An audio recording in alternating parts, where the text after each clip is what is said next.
మా కోడలైతే గొప్పగా గిఫ్ట్ ఇచ్చినాయండి ఈసారి. నా గార్డెన్ నాశనం చేసింది కాకుండా మొత్తం అన్ని మొక్కలన్నీ సర్వనాశనం చేసేసి ఇప్పుడు కొత్తగా ఏంటంటే కోళ్ళకి పేలొచ్చినాయి.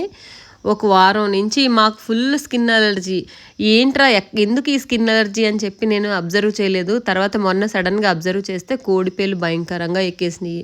సో నిమ్మకాయల చెట్టు ఉంది, కొబ్బరికాయ చెట్టు ఉంది ఆ గార్డెన్లో. నేను నిమ్మకాయలు తీసుకోవడానికి, కొబ్బరికాయలు తీసుకోవడానికి, లేదంటే కరివేపాకు తీసుకోవడానికి గార్డెన్కి వెళ్ళిన ప్రతిసారి ఒంటి మీద కోడిపేలు ఎక్కేసినాయి. నేను చూసుకోలేదు. సో నాకైతే అలర్జీ స్టార్ట్ అయింది. అయితే నేను ఒకసారి ఇన్స్టాగ్రామ్లో చూశానండి, బుటెక్స్ అనే మెడిసిన్. అది పౌల్ట్రీ ఫార్మ్స్లో అక్కడ యూజ్ చేస్తారని చెప్పి. సో వాళ్ళు చెప్పిన మెథడ్ ప్రకారమే నేను కూడా వెళ్ళి ఆ బుటెక్స్ అనే మెడిసిన్ తీసుకొచ్చాను. అయితే ఆ వీడియోలో ఉన్న ఇన్స్ట్రక్షన్ ప్రకారం నేను కోడిని దాన్ని మెడిసిన్ ఇచ్చానండి కోడికి. ఎలా అంటే బకెట్ నిండా ఆ మెడిసినల్ వాటర్ మనం మిక్స్ చేసి పెట్టుకుని తర్వాత ఒక్కొక్క కోడిని తీసి దాని తలకాయ ఒకటే బయట పెట్టి, అది భయంకరమైన పాయిజన్ అంట. వాళ్ళు మరీ చెప్పారు, మీరు కూడా జాగ్రత్తగా ఉండండి మేడం ఆ పాయిజన్ యూజ్ చేసేటప్పుడు అని చెప్పి. సో కోల్డ్ని తీసుకొచ్చి ఇలా బకెట్లో వాటర్ పెట్టి ఫుల్గా డిప్ చేసామన్నమాట. డిప్ చేసినప్పుడు అయితే మొత్తం మనం ఎక్స్పెండ్ చేసి కడగాలండి దాన్ని, కోడిని రెక్కల్లో అక్కడ ఇక్కడ ఎక్కడన్నా ఉంటాయేమో అని చెప్పి మొత్తం నీట్గా మెడిసిన్ వేసి కడిగేసాను కోడిని. అయితే అన్ని కోడిని అలాగే కడిగేసేసాము.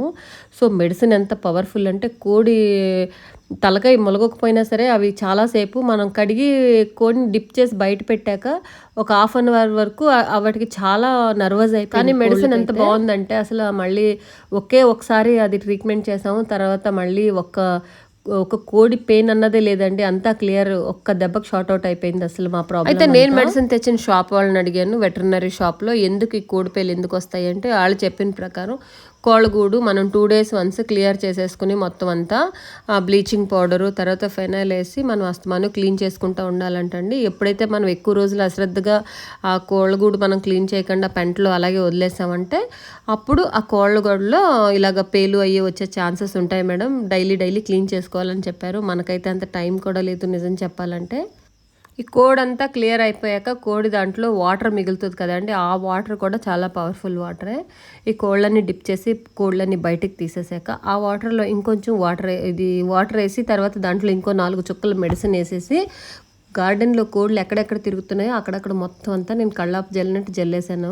కోళ్ళగూడు లోపలైతే మళ్ళీ స్ప్రేయర్ తీసుకుని స్ప్రేలో మెడిసిన్ వేసుకుని మళ్ళీ ఫుల్గా స్ప్రే చేసామండి. ఎందుకంటే కోళ్ళగూడులో చాలా పురుగులు ఉన్నాయి, అసలు కాలు పెట్టనివ్వట్లేదు, వెళ్తే చాలు కొరికేస్తున్నాయి. మాకైతే చాలా అలర్జీ అనిపిస్తుంది.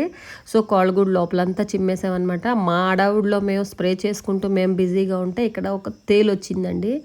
గార్డెన్ ఎప్పుడు క్లీన్గా పెట్టుకోవాలి, అందుకే తేలు కనిపించేసింది మా కంటికి. అదే గార్డెన్ క్లీన్ లేకపోతే తేలు అన్నది మన కంటికి కనపడదు, మనల్ని చక్కగా వేసేసి వెళ్ళిపోతుంది అనమాట. చూడండి ఎంత పెద్ద తేలు.